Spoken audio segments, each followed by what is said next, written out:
welcome. Today we are gathered together for a very special and joyous occasion, and that is to witness and bless the joining of Paul and Gemma in marriage. Marriage is a beautiful relationship between two people. It's a union founded on love. Paul, if I could ask you to take your bride's bouquet, just carefully place it on the ground and then join both of each other's hands.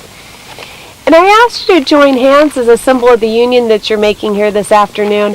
And I want you to think about the hands that you're holding, because these are the hands of your very best friend holding your hands on your wedding day, promising to love you and work with you as you build your future together. These are the hands that will give you strength when you need strength, tenderness when you need tenderness, and love when you need love. These are the hands that will also hold all of whom you love. And these are the hands that through your lifetime together will wipe tears of sorrow from your eyes, but hopefully many, many more tears of joy. And these are the hands that years from now will still be searching for your hands, still seeking the love, encouragement, and support that each of you will give to one another. All of these things are right all the way to Valley of Fire, to the beautiful seven sisters all ready to say your marriage vows to one another. And it's important to understand that these vows cannot be made lightly, and I'm sure the two of you realize this. These vows need to be made with a great deal of consideration and respect. With that very thought in mind, Paul, I have a question for you. Do you take Gemma to be your wife, to live together in marriage, to love her, comfort her, honor and keep her, in sickness and in health, and forsaking all others, be faithful only to her as long as you both shall live? I do. Then please repeat after me. I, Paul, take you, Gemma, to be my wife. I, Paul, take you, Gemma, to be my wife. To have and to hold from this day forward. To have and to hold from this day forward. I promise to be your true and loyal husband. I promise to be your true and loyal husband. And to love and honor you always. And to love and honor you always. I do this because. I do this because. I love you today. I love you today. I will love you tomorrow. I will love you tomorrow. And I will love you forever. And I'll love you forever. Gemma, are you ready to say your marriage vows? Yes. Then I also have a question for you. Do you take Paul to be your husband, to live together in marriage, to love him, comfort him, honor and keep him, in sickness and in health, and forsaking all others, be faithful only to him as long as you both shall live? I do. Then please repeat after me. I, Gemma, take you, Paul, to be my husband. I, Gemma, take you, Paul, to be my husband. To have and to hold from this day forward. To have and to hold from this day forward. I promise to be your true and loyal wife. I promise to be your true and loyal wife. And to love and honor you always. And to love and honor you always. I do this because. I do this because. I love you today. I love you today. I will love you tomorrow. I will love you tomorrow. And I will love you forever. And I will love you forever. And now, Paul and Gemma, on this very lovely day and this very special occasion, I have a story for you. When things in your lives seem almost too much to handle, when 24 hours in a day are not enough, remember the mayonnaise jar and the 2 cans of beer. A professor stood before his philosophy class and had some items in front of him. When the class began, he wordlessly picked up a very large and empty mayonnaise jar and proceeded to fill it with golf balls. He then asked the students if the jar was full. They agreed that it was. The professor then picked up a box of pebbles and poured them into the jar. He shook the jar lightly. The pebbles rolled into the open areas between the golf balls. He then asked the students if the jar was full. They agreed it was. The professor next picked up a box of sand and poured it into the jar. Of course, the sand filled up everything else. He asked one more time if the jar was full. The students responded with a unanimous yes. The professor then produced 2 cans of beer from under the table and poured the entire contents into the jar, effectively filling the empty space between the sand. The students now laughed. Now, said the professor as the laughter subsided, I want you to recognize that this jar represents your life. The golf balls are the important things, your family, your children, your health, your friends, and your favorite passions.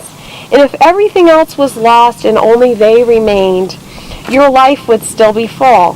The pebbles are the other things that matter, like your job, your house, and your car. The sand is everything else, the small stuff. If you put the sand into the jar first, he continued, there is no room for pebbles or the golf balls. The same goes for life. If you spend all your time and all your energy on the small stuff, you will never have rooms for the things that are important to you. Pay attention to the things that are critical to your happiness. Play with your children. Take time to get medical checkups. Take your spouse out to dinner. Play another 18, Paul. There will always be time to clean the house and fix the disposal. Take care of the golf balls first. The things that really matter. Set your priority. The rest is just sand. One of the students raised her hand and inquired what the beer represented. The professor smiled and said, "I'm glad you asked." It goes to show that no matter how full your life may seem, there's always room for a few beers with a friend. And now, Paul and Gemma, if you could each very carefully hold one another's wedding ring for a moment.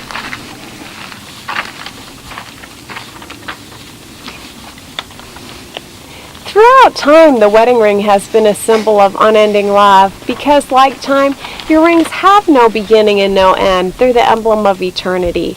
They're also made of metals that are least likely to tarnish. These things symbolize the pledges that you made to one another here today. But above all else, your wedding rings will now be an outward and visible sign signifying to all the uniting of this man and this woman in marriage. Paul, please place Gemma's ring on her finger. Hold it there and repeat after me. Gemma, I give you this ring Gemma, I give you this ring as a symbol of my love as a symbol of my love, and as a reminder as a reminder that I have chosen you that I've chosen you to be the one to be the one to share my life. to share my You life. can slide it all the way on. Gemma, your turn. Go ahead and place Paul's ring on his finger. Hold it there and repeat after me. Paul, I give you this ring And Paul, I give you this ring as a symbol of my love as a symbol of my love and as a reminder and as a reminder that I have chosen you that I have chosen you to be the one to be the one to share my life. to share my life. Excellent. Looks like it's all the way on. Perfect. Paul, I'll have you go ahead and give your bride her bouquet back, and then I'll have the two of you turn and face me. And we have time for a lovely love story. The fierce dinosaur was trapped inside his cage of ice. Although it was cold, he was happy in there. It was, after all, his cage. Then along came the lovely other dinosaur. The lovely other dinosaur melted the dinosaur's cage with kind words and loving thoughts. I like this dinosaur, thought the lovely other dinosaur. Although he is fierce, he is also tender, and he is funny. He is also quite clever, though I will not tell him this for now. I like this lovely other dinosaur, thought the dinosaur. She is beautiful, and she is different, and she smells so nice. She is also a free spirit, which is a quality I admire in a dinosaur. But he can be so distant and so peculiar at times, thought the lovely other dinosaur. He is also overly fond of things. Are all dinosaurs so overly fond of things?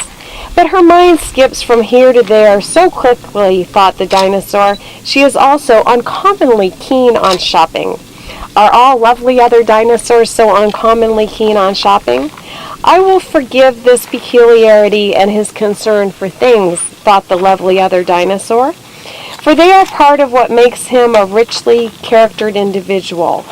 I will forgive her skipping mind and her fondness for shopping, thought the dinosaur, for she fills our life with beautiful thoughts and wonderful surprises. Besides, I am not unkeen on shopping either. Now the dinosaur and the lovely other dinosaur are old. Look at them. Together they stand on the hill, telling each other stories and feeling the warmth of the sun on their backs. And that, my friends, is how it is with love. Let us all be dinosaurs and lovely other dinosaurs together, for the sun is warm and the world is a beautiful place. Getting teary-eyed. Paul and Gemma, you've said your marriage vows to one another, witnessed by those of us here today. You've sealed those vows with the giving and the receiving of the wedding rings. So now it's my very great honor to pronounce you husband and wife, and Paul, you may kiss your beautiful bride. Congratulations, and I'd like to introduce Mr. and Mrs. Paul Morris. Congratulations. One more kiss. And it's a wrap. Yay! Thank you.